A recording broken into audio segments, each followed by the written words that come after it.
Necessity of a working basis, कार्य आधार की आवश्यकता।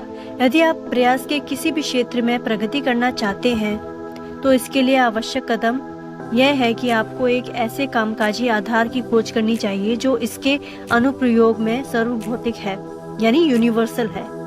इससे पहले कि आप अपने सबकॉन्शियस माइंड के संचालन में कुशल बन सके, आपको एक बार इसके सिद्धांतों यानी प्रिंसिपल्स को समझना होगा। आप इसकी शक्ति का अभ्यास कर सकते हैं, यह जानकर कि परिणाम आपके निश्चित रूप में मिलेगा।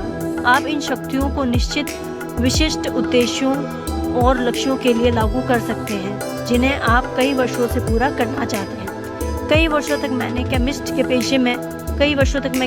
पेशे में रहा। मैंने अपने शुरुआती प्रशिक्षण में जो पहली चीज़ सीखी वह यह है कि यदि आप हाइड्रोजन के 2 एटम और ऑक्सीजन के 1 एटम को मिलाते हैं तो उत्पादन पानी होगा।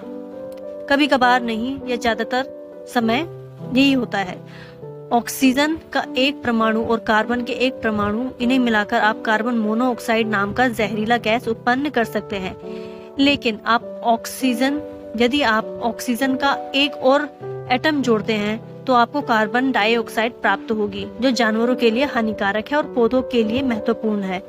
ये तथ्य सार्वभौमिक है, मेरा मतलब है यूनिवर्सल है और अपरिवर्तनीय है। इसको चेंज नहीं किया जा सकता। इन्हें हम सिद्धांत कहते हैं। तो ये एक तरह का यूनिवर्सल प्रिंसिपल है। रसायन विज्ञान यानी केमिस्ट्री के सिद्धांत, भौतिकी, फिजिक्स और गणित यानी मैथमेटिक्स अपने कामकाज में आपके अवचेतन मन के सिद्धांतों से भिन्न नहीं है। यदि आप रासायनिक और भौतिक शक्तियों का उपयोग करना चाहते हैं तो आपको इन क्षेत्रों के सिद्धांतों को सीखना चाहिए। इसका मतलब अगर आप केमिस्ट्री और फिजिक्स का अपने जीवन में उपयोग करना चाहते हैं तो आपको ये बात पता होनी चाहिए जो केमिस्ट्री और फिजिक्स में यूनिवर्सल ट्रुथ यूज होती है या यूनिवर्सल प्रिंसिपल यूज होते हैं। यदि आप अपने अवचेतन मन की शक्ति का उपयोग करना चाहते हैं तो आपको इसके सिद्धांतों को सीखना चाहिए।